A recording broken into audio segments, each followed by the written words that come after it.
So let's talk about sex and intimacy.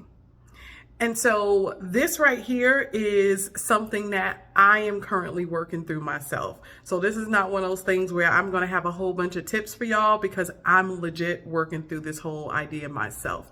And full transparency, it's been something that at different levels I've worked with for a long time. I know for me, the idea became jumbled in my teenage years. So this is going to be a bigger challenge for me to work through. And for many of us, this is probably the case as well, especially now with the world being so sexualized and hyper-focused on sexual things, right? So sex and intimacy. Question to reflect on.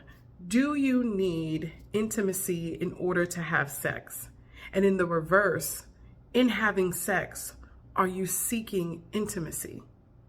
And the reason why those questions are separate is because on the surface, we may recognize that sex and intimacy are different.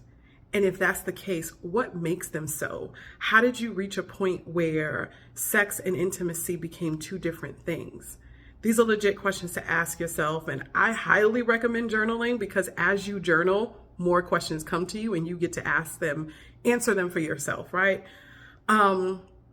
But yeah, where did this notion of sex and intimacy come from for you? How do you define intimacy? That's a really, really big one.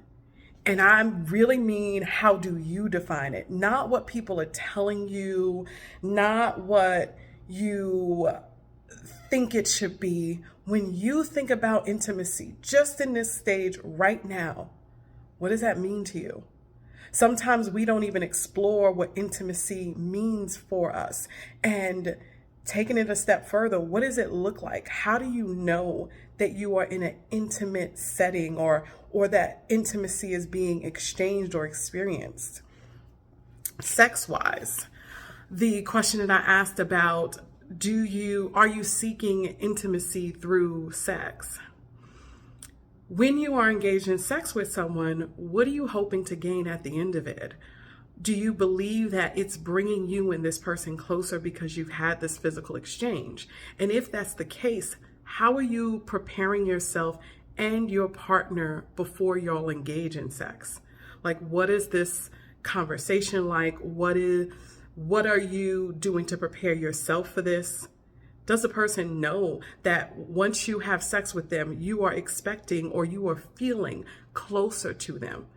These are conversations that we don't often have, because the idea of diving into the way that we view sex and intimacy is something that we learn after periods of immense heartache and disappointment, and then we feel driven to the point of needing to explore what's going on for us. But for those that this video has come across and you haven't had that much heartache, baby, start the work now and start asking yourself these questions. And for anyone else who may be in my situation, where your challenges with sex and intimacy started in your teenage years and you are now way past that stage, right? For me, I'm 41. Never too late to do the work. So drop in the comments below. Let me know just some thoughts that you guys have, and if these questions were helpful. In the meantime, though, check out the link tree in my bio for what else NSG has to offer, and never stop growing. Bye, y'all.